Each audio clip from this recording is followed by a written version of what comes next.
Hello friends, कैसे हैं आप सभी। आजकल बहुत सारी समस्याएं हैं, लॉकडाउन, कोरोना वायरस, ये समस्या अभी निरंतर बढ़ती ही जा रही है। तो हमें कोचिंग आकर क्लास में पढ़ने की उम्मीद अभी बहुत दूर तक दिखाई नहीं देती।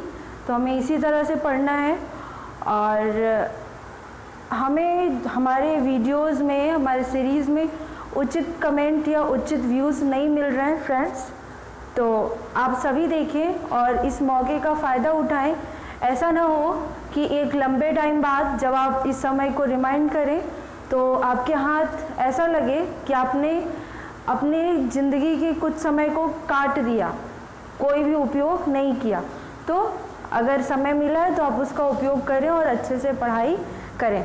आज के सीरीज़ में हम लोगों ने पिछले लेक्चर में चैप्टर 3 शुरू किया था, जिसका नाम था अम्ल, क्षार एवं लवण। अम्ल, क्षार एवं लवण में हम पहले अम्ल को पढ़ेंगे। तो इससे पहले हमने पिछले लेक्चर में पीएच स्केल पढ़ा था, पीएच पैमाना पढ़ा था, जो कि अम्ल क्षार को ज्ञात करने की एक विधि है, एक पैमाना है। उसमें क्या था, उस पैमाने में 0 से लेके 14 तक के अंक लिखे हुए थे, जिसमें 7 अगर किसी विलयन का मान आता है तो वो उदासीन होगा, 7 से कम है तो अम्ल होगा, 7 से ज़्यादा अंक क्या आ रहा है कोई मान, पीएच मान उसका, तो वो क्षार होगा। तो आज हम लोग पीएच पैमाना हमने देखा था। अब आज हम लोग अम्ल क्या पढ़ेंगे, अम्ल को जानेंगे। आगे के लेक्चर में क्षार एवं लवण को भी हम देखेंगे। तो चलिए पढ़ते हैं।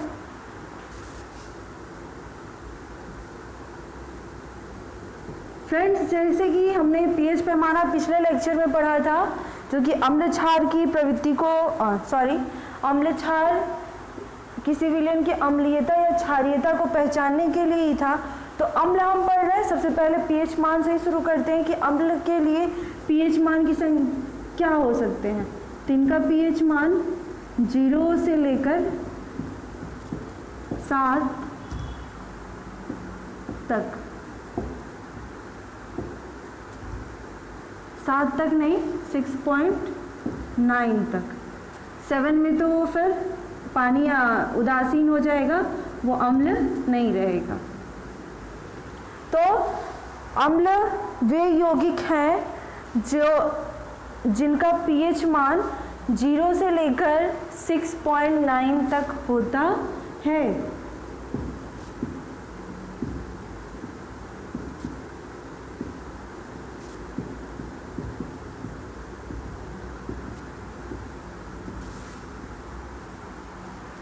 जिनका पीएच मान 0 से लेकर 6.9 तक होता है।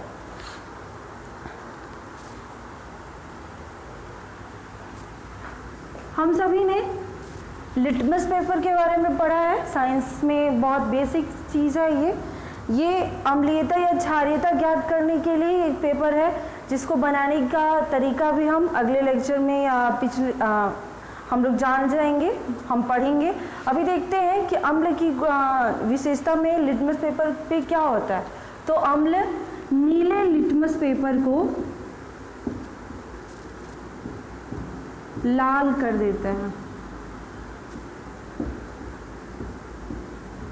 अर्थात फ्रेंड्स हम कोई विलयन लें और उसको लिटमस पेपर पर से गुजारें। कौन सा लिटमस पेपर? नीला। और नीला लिटमस पेपर अगर लाल हो जाए तो वह विलयन कैसा होगा? अम्लीय।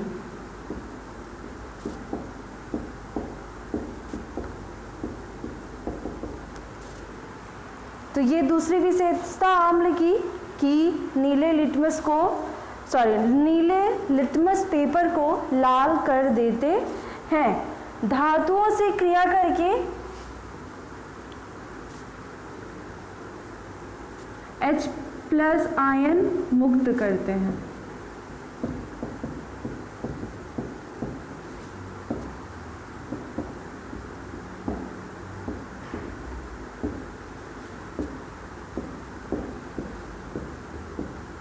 H देते हैं अर्थात हाइड्रोजन देते हैं। फ्रेंड्स, हम सभी ने पिछले लेक्चर में पीएच पैमाने में देखा था कि 0 से लेकर 6.9 तक में ऐसे इधर H+ आयन की वृद्धि हो रही थी, H+ आयन के सांद्रता की वृद्धि हो रही थी। तब क्या हो रहा था, उस विलयन का, जो भी विलयन हमारे पास है उसकी अम्लता और ज़्यादा बढ़ रही थी। अर्थात अम्ल में H+ आयन उपस्थित होते हैं और H+ आयन के माध्यम से कोई बंध बन रहा है और फिर यौगिक बन रहा है। जब वह यौगिक धातुओं से क्रिया करेगा, अपने कुछ भागों में टूटेगा, तो किसको मुक्त करेगा, हाइड्रोजन। क्यों? क्योंकि अम्लों में हाइड्रोजन आयन उपस्थित होता है। तो धातुओं से क्रिया करके ये हाइड्रोजन मुक्त करते हैं।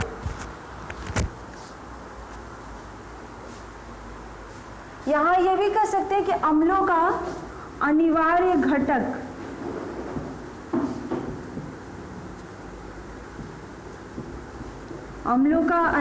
घटक है हाइड्रोजन। कैसे? क्योंकि अम्लों की प्रवृत्ति ही है, या अम्ल तभी होंगे जब उसमें H+ आयन उपस्थित होगा या हाइड्रोजन। तो अम्लों का अनिवार्य घटक है हाइड्रोजन। यहाँ हमने देखा कि अम्ल धातु से क्रिया करके हाइड्रोजन देते हैं और अम्ल ही धातु कार्बोनेटों से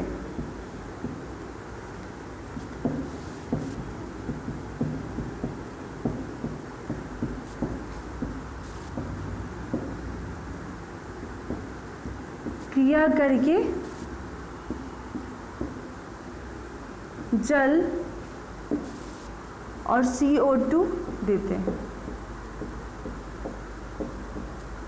धातु कार्बोनेट जैसे कि Na2CO3, NO2 धातु और CO3 कार्बोनेट, तो ये है सोडियम कार्बोनेट। ये अगर HCl से क्रिया करता है, जो कि हाइड्रोक्लोरिक अम्ल है, यानी कि अम्ल है।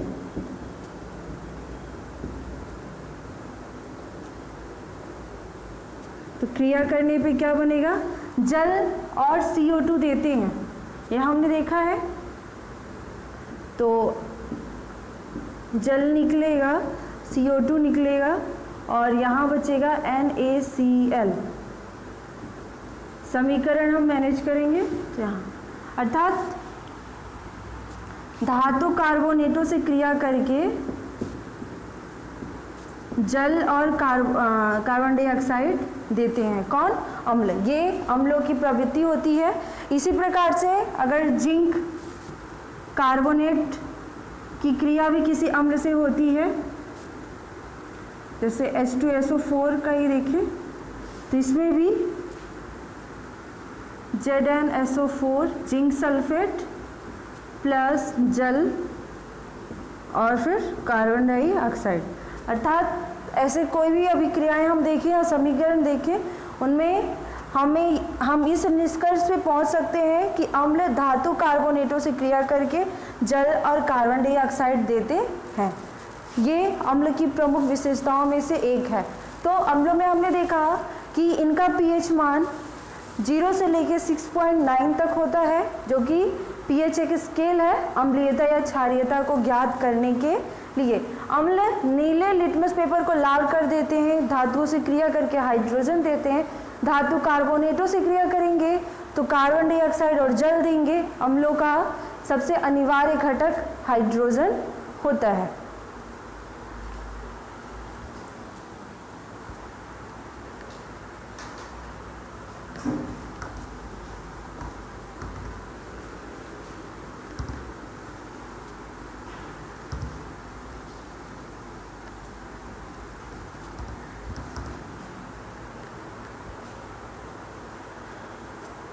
अम्ल के बारे में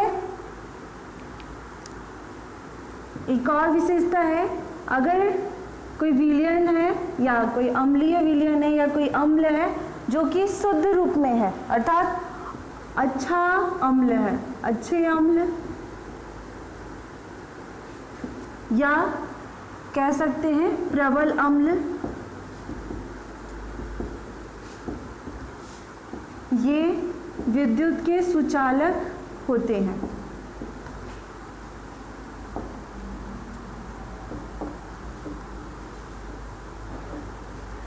तो अच्छे अम्ल या प्रबल अम्ल विद्युत के सुचालक होते हैं, अर्थात अपने में से होकर विद्युत को प्रवाहित होने देते हैं। तो फ्रेंड्स, अम्ल की विशेषताओं को हमने जाना, इन्हें परिभाषा के रूप में भी व्यक्त कर सकते हैं कि वे यौगिक जिनका पीएच मान 0 से लेकर 6.9 तक होता है, जिनका प्रमुख अनिवार्य घटक हाइड्रोजन होता है, धातु से क्रिया करके हाइड्रोजन देते हैं और धातु कार्बोनेटों से क्रिया करके कार्बन डाइऑक्साइड और जल देते हैं, वे यौगिक अम्ल कहलाते हैं। और अच्छे और प्रबल अम्ल विद्युत के सुचालक होते हैं। तो ये अम्लों के बारे में हमने जाना। अब अम्लों के प्रकार देख लेते हैं कि अम्ल कितने प्रकार के होते हैं।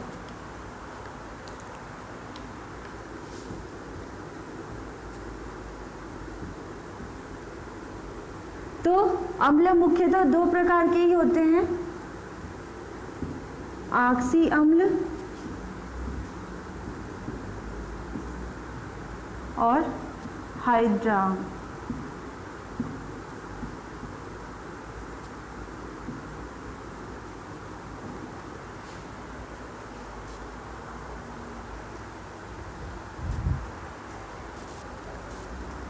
जैसे कि यहाँ ऑक्सी नाम से ही कुछ हद तक हमें समझ में आ रहा है, ऐसा कोई अम्ल या ऐसा कोई विलयन, अम्लीय विलयन जिनमें ऑक्सीजन और हाइड्रोजन दोनों ही उपस्थित होते हैं।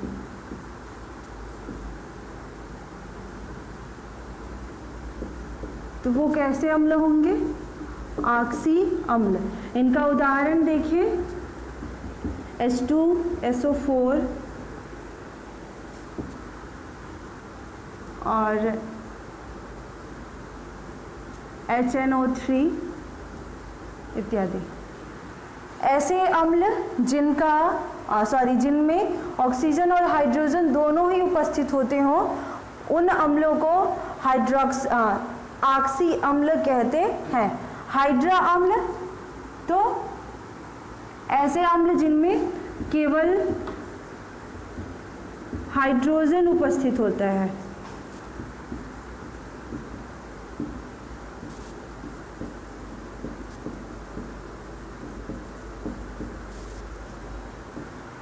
ऐसे अम्लों को क्या कहेंगे? हाइड्रा अम्ल। इनका उदाहरण HCl। HCl में केवल हाइड्रोजन है और फिर क्लोरीन जो कि तत्व है। तो इस अम्ल को या HCl को कैसा अम्ल कहेंगे? हाइड्रा अम्ल।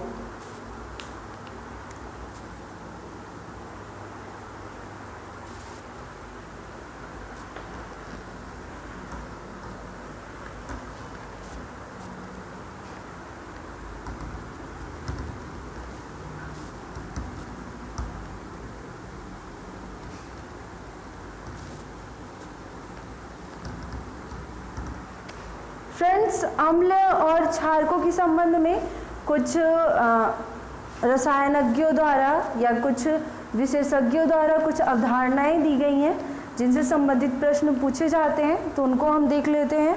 तो अम्लों से संबंधित कुछ अवधारणाएं। पहला, आर्हीनियस।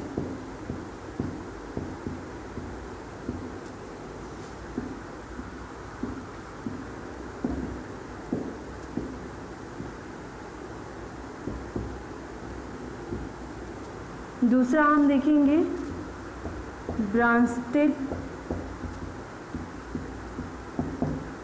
लॉरी के अनुसार।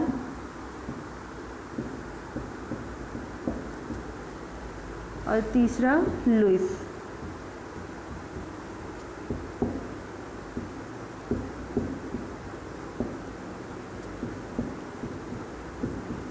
हम लोग अम्ल पढ़ रहे हैं, तो इन्होंने अम्लों के बारे में क्या सिद्धांत दिए, क्या कहा था, ये हम देखेंगे।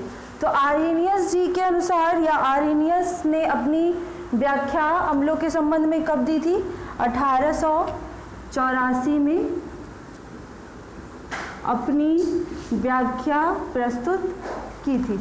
उन्होंने कहा था कि अम्ल वे यौगिक हैं या वे पदार्थ हैं जो कि H+ आयन मुक्त करते हैं।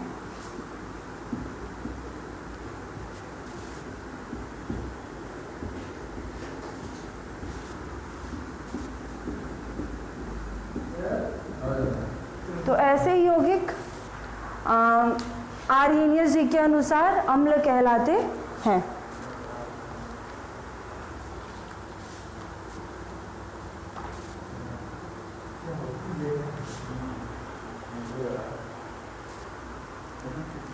इसका एग्जाम्पल देखें तो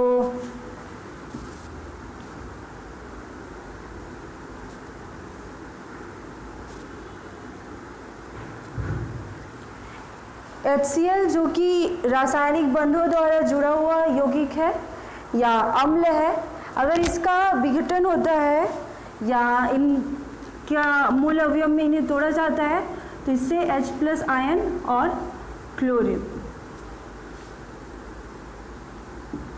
तो यहाँ से H+ आयन मुक्त हो रहा है तो HCl क्या हुआ? एक अम्ल हुआ। यही सिद्धांत दिया था आर्हेनियस जी ने अम्लों के बारे में कि अम्ल वो यौगिक हैं जो कि H+ आयन मुक्त करते हैं। और अपना ये सिद्धांत इन्होंने कब दिया था? सन 1884 में।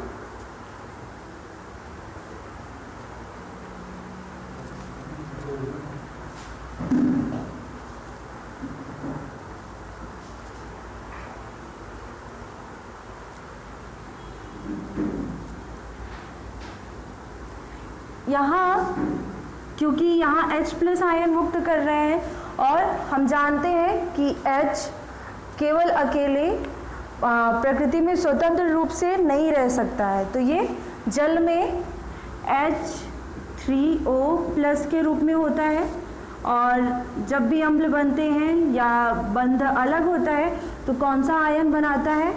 हाइड्रोनियम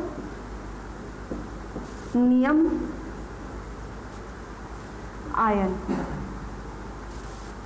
तो अम्लों में कौन सा आयन होता है? Hydronium ion.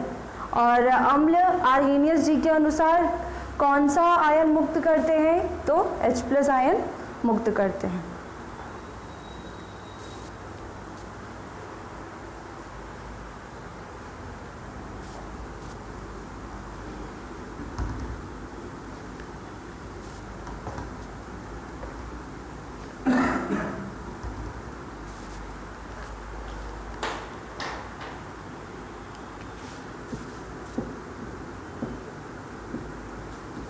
ब्रॉन्स्टेड-लॉरी जी के अनुसार देखें, इनके अनुसार यहाँ दो विशेषज्ञों का नाम है। इन्होंने अम्ल और क्षारकों के संबंध में जब अपनी अवधारणा दी तो इन्होंने एक को प्रोटॉन दाता और दूसरे को प्रोटॉन ग्राही ये नाम दिया और इन दो नामों के माध्यम से ही दोनों को अलग अलग विभाजित कर दिया। अर्थात उनकी अवधारणा में प्रमुख भाग जो था वो था प्रोटॉन। अगर प्रोटॉन लेने वाला कोई है तो वह कैसा यौगिक होगा? अम्ल। अगर प्रोटॉन देने वाला है अर्थात प्रोटॉन दाता है तो वो क्षार। ऐसी धारणा उन्होंने दी।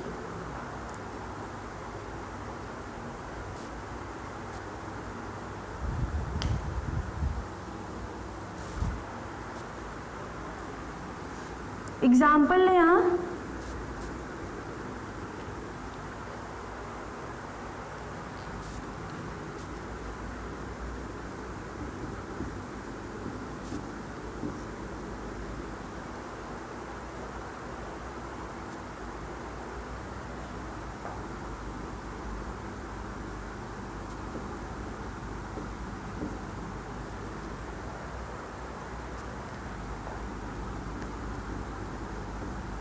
यहाँ हम अभिक्रिया में सामान्यतः इस तरह का चिन्ह बनाते हैं, लेकिन यहाँ ऐसे बना रहे हैं। ये भी केमिस्ट्री का एक भाग है जिसे हम पढ़ते हैं, जानते भी हैं और नहीं जानते तो आगे के भागों में हम पढ़ेंगे जहाँ अभिक्रिया में ऐसे चिन्ह बना हो उस अभिक्रिया को बोलते हैं कि यह अभिक्रिया उत्क्रमणीय अभिक्रिया है। अर्थात अभिक्रिया के बाद जो पदार्थ बन रहे हैं इन पदार्थों में पुनः क्रिया करके इस तरह के पदार्थ हम प्राप्त कर सकते हैं। अर्थात अभिक्रिया दोनों तरफ से होती है। तो ब्रांस्टेड-लॉरी के अनुसार अम्ल प्रोटॉन दाता होते हैं, अर्थात अपने में से प्रोटॉन दूसरे को देते हैं। जैसे कि यहाँ HCl है तो ये प्रोटॉन दाता है और H2O ये प्रोटॉन ग्राही जो कि यहाँ से या HCl से प्रोटॉन ग्रहण करेगा।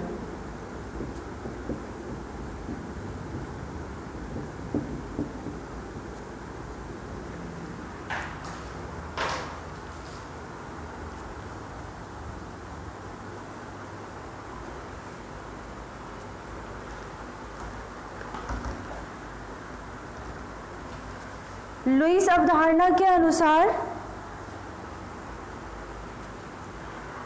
लुईस इस अवधारणा में अम्ल और क्षारकों के संबंध में इन्होंने इलेक्ट्रॉन को उपयोग किया। अगर इलेक्ट्रॉन अम्ल और क्षार में एक कोई है जो कि इलेक्ट्रॉन ग्रहण करेगा और एक कोई है जो कि इलेक्ट्रॉन सामने वाले को दे देगा या दान कर देगा। तो लुईस अवधारणा में प्रमुख तत्व इन्होंने क्या लिया, प्रमुख भाग क्या लिया, इलेक्ट्रॉन। तो अम्ल क्या होंगे,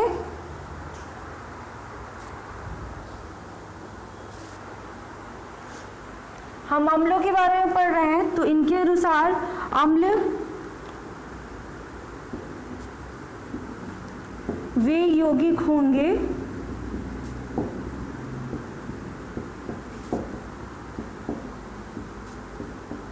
जो इलेक्ट्रॉन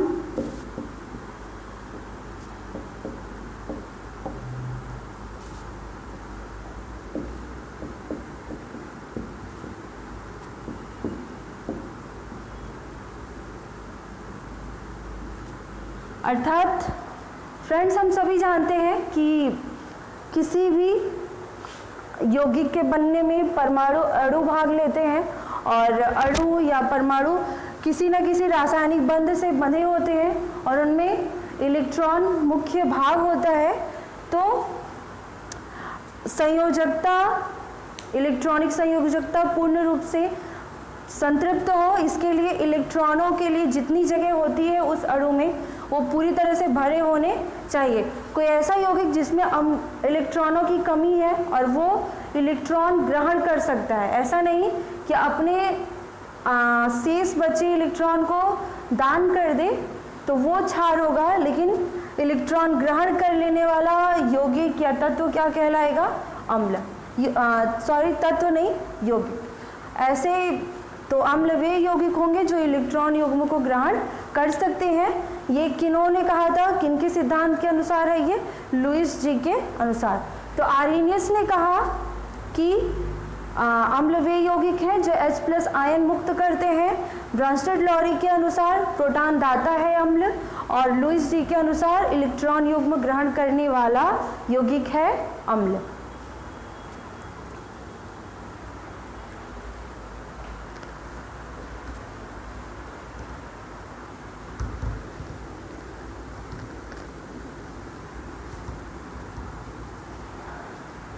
अम्लों के बारे में हम सभी पढ़ रहे हैं तो इनकी उपयोगिता हम सामान्यतः कैसे देख सकते हैं या अपने केमिस्ट्री लैब में कैसे देखते हैं। तो कुछ हम यहाँ जानते हैं कि अम्लों का उपयोग क्या है और कैसे है।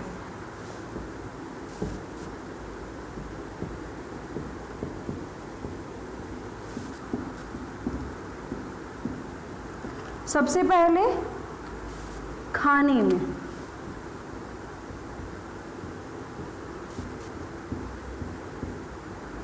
फ्रेंड्स, हम बहुत सारे ऐसे फल ऐसी चीज़ें खाते हैं जिनमें हमें अम्ल प्राप्त होते हैं और हमारे पाचन के लिए उपयोगी भी होते हैं। तो पहले हम एक चार्ट बना के देखते हैं कि ऐसे कौन कौन सी चीज़ें हम खाते हैं और उन चीज़ों में हमें कौन सा अम्ल प्राप्त होता है।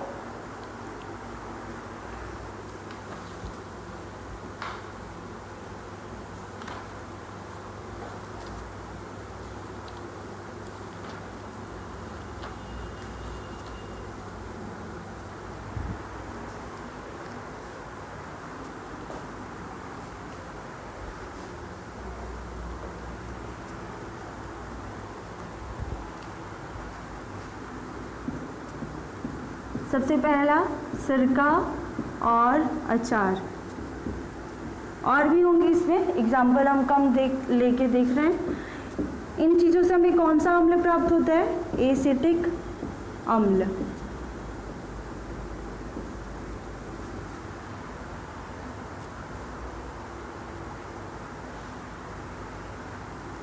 जितने भी खट्टे फल हैं हमारे, संतरा, नींबू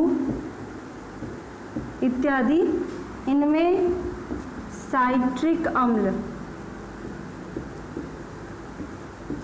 ये प्राप्त हमें होता है।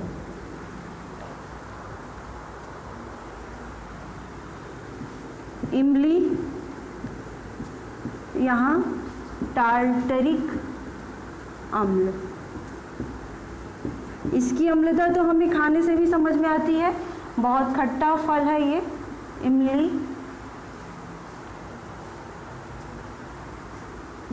टमाटर,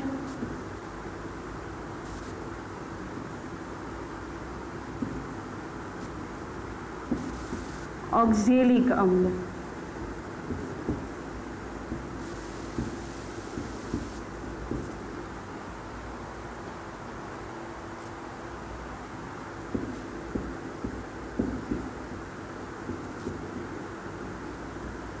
दही में हमें लैक्टिक अम्ल,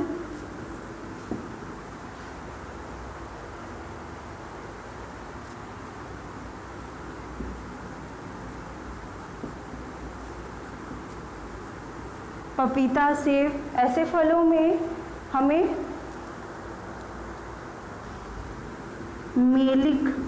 मैलिक अम्ल।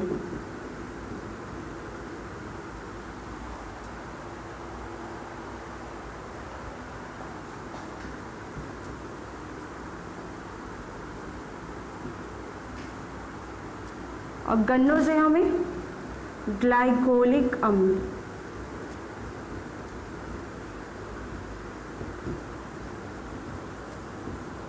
तो ये छोटा सा चार्ट है, बहुत बेसिक है, लेकिन इनसे संबंधित क्वेश्चंस बहुत पूछे जाते हैं एग्जाम्स में। तो यहाँ जितने भी अम्ल हैं ये सारे हमारे खाने के पदार्थों में हमें प्राप्त होते हैं और हमारे शरीर के लिए, हमारे स्वास्थ्य के लिए बहुत ही ज़्यादा लाभकारी होते हैं। इनमें से सभी चीज़ों को हम सभी ने कभी न कभी पढ़ा है या बड़े बुजुर्गों से सुना है कि ये हमारे स्वास्थ्य के लिए लाभकारी होते हैं। तो इनके लाभकारी होने का प्रमुख कारण क्या है? क्योंकि इनमें ये अम्ल उपस्थित होते हैं, यही इनकी विशेषता है। तो अम्लों का प्रमुख प्रयोग हमारे खाने में भी दिखाई देता है, ये व्यवहारिक है, हम अपने आसपास आराम से समझ सकते हैं। हमें ये अम्ल इन चीज़ों में दिखाई नहीं देते, लेकिन इनमें ये अम्ल पाए जाते हैं जो कि हमारे हेल्थ के लिए, हमारे स्वास्थ्य के लिए बहुत ही ज़्यादा लाभकारी हैं। फ्रेंड्स, हम लोग चींटियाँ अपने घरों में बहुत देखते हैं, वो कहीं अगर गलती से हमें काट दें तो उस जगह पे हमें अजीब सी खट्टा खट्टा से उस जगह पे लगेगा। अब हम ये कहें कि अम्ल की बात करें तो ज़बरदस्ती खट्टा खट्टा बोल रहे हैं, नहीं, ऐसा नहीं है। काटने के बाद हमें उस जगह पे उस तरह की फील भी होता है। अब ये नहीं कहेंगे कि जैसे मुंह में कोई खटाई खाने पे अम्ल सा लगता है वैसे। तो चींटी के जो डंक है, यानी चींटी के कांटे पे जो डंक हमारे शरीर में टच करता है, चींटी का डंक, इसमें कौन सा अम्ल होता है? फॉर्मिक अम्ल। इससे बहुत सारे क्वेश्चंस पूछे जाते हैं, कई एग्जाम से आए हैं कि चींटी के डंक में कौन सा अम्ल होता है, तो फॉर्मिक अम्ल। या खट्टे फलों में कौन सा अम्ल होगा, तो साइट्रिक अम्ल। ये टेबल हमें याद होनी चाहिए और ये अम्लों के उपयोग है हमारे खाने में।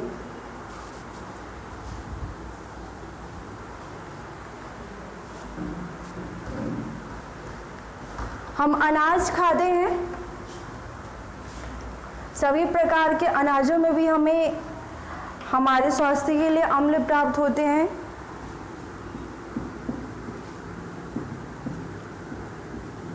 गेहूं या सभी अनाज ही, इनमें ग्लूटेमिक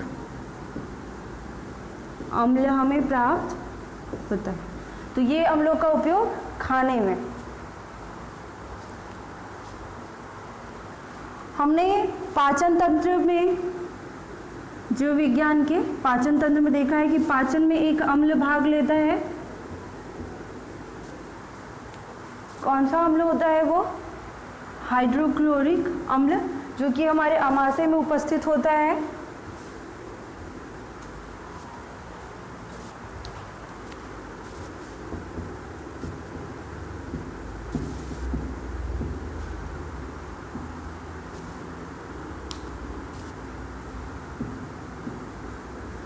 ये हमारे आमाशय में उपस्थित होता है, या कहें कि हमारे भोजन करने के बाद ये बनता है हमारे शरीर में, जो कि हमारे भोजन करने के बाद जो पाचन की क्रिया होती है महत्वपूर्ण अपनी उपयोगिता निभाता है।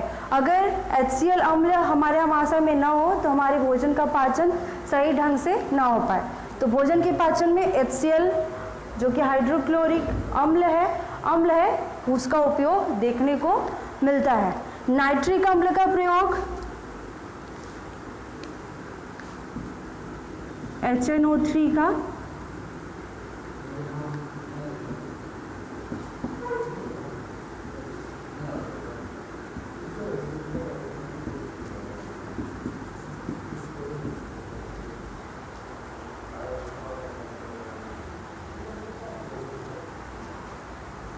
इसका उपयोग तो महिलाओं के लिए या किसी के लिए भी, आभूषण सबके लिए ही बहुत आकर्षण का केंद्र होते हैं। तो नाइट्रिक अम्ल का प्रयोग सोने एवं चांदी,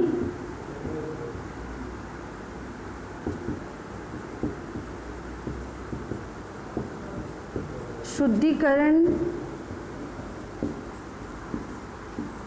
के लिए। तो नाइट्रिक अम्ल जो कि अम्ल है और प्रबल अम्लों में से एक है, तो ये सोने एवं चांदी के शुद्धिकरण के लिए उपयोगी है। तो ये अम्लों के उपयोग हैं प्रमुख रूप से, जो कि हम जनरली अपने व्यवहार में देखते हैं। सॉरी, व्यवहार में नहीं, अपने आसपास हम देख सकते हैं। हमें प्रत्यक्ष रूप से वो अम्ल दिखाई नहीं देगा, लेकिन हम ये जान सकते हैं कि हमारे ये खाने से हमें कौन सा अम्ल प्राप्त हो रहा है, हमारे पाचन में कौन सा अम्ल कौन सा अम्ल भाग लेता है।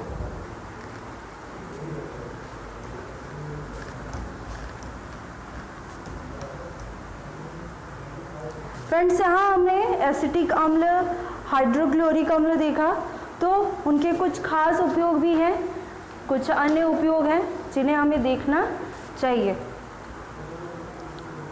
सबसे पहले H2SO4, जिसे रसायनों का राजा बोलते हैं, सल्फ्यूरिक अम्ल, इसे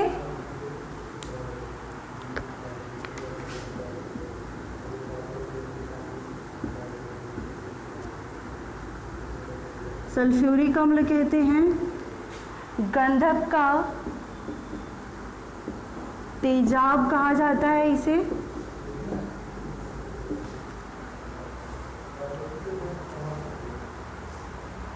और एक और उपनाम है कशिश का राजा।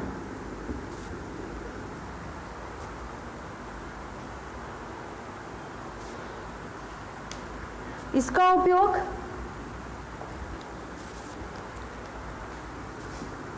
पेट्रोलियम के शोधन में किया जाता है।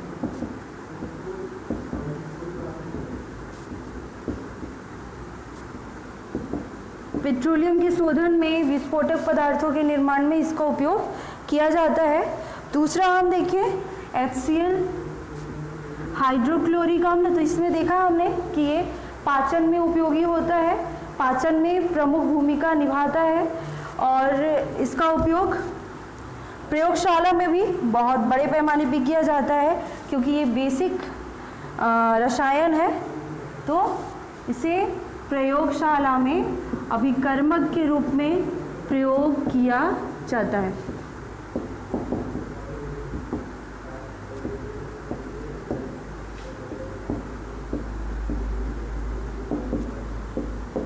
और भी उपयोग है जो प्रमुख रूप से प्रश्न पूछे जाते हैं, हम उनको देख रहे हैं।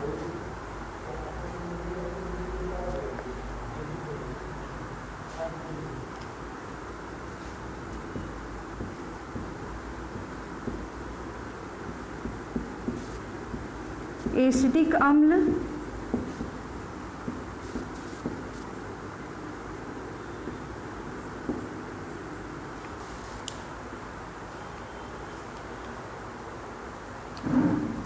अभी हमने देखा था कि सिरका और अचार, इन चीज़ों से हमें एसिटिक अम्ल प्राप्त होता है जो कि खाने के लिए है। तो ये प्रमुख उपयोग यहाँ है। और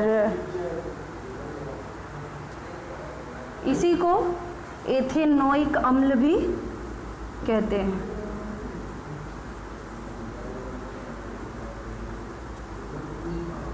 हमें इस फॉर्मूले से एक चीज़ और याद आ रही है, तो हम देख लेते हैं कि वो क्या है। CH3OH, methanol.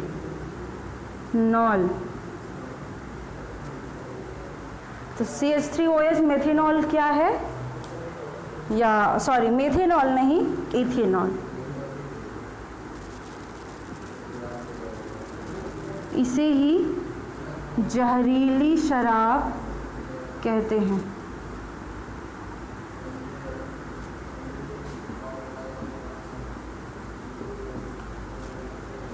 तो फ्रेंड्स, अम्ल के संबंध में लगभग हमने बेसिक सारी चीज़ें देख ली हैं। बेसिक क्या प्रश्न जो पूछे जाते हैं वो हमने देख लिया, समझ लिया। तो अम्ल अगर कुछ चीज़ें छूटी होंगी तो हम अपने आगे के लेक्चर में देख लेंगे। आज के लिए इतना ही। ये वीडियो कैसा लगा, आपको कितना समझ में आया, कमेंट अवश्य करें। और फ्रेंड्स, वीडियो पूरा देखें, पसंद आए तो अपना लाइक, शेयर और सब्सक्राइब जरूर करें, ताकि अगले जो वीडियोज़ आएँ उनके लिंक आपको पहले या टाइम पर सबसे पहले पहुँच जाए। धन्यवाद।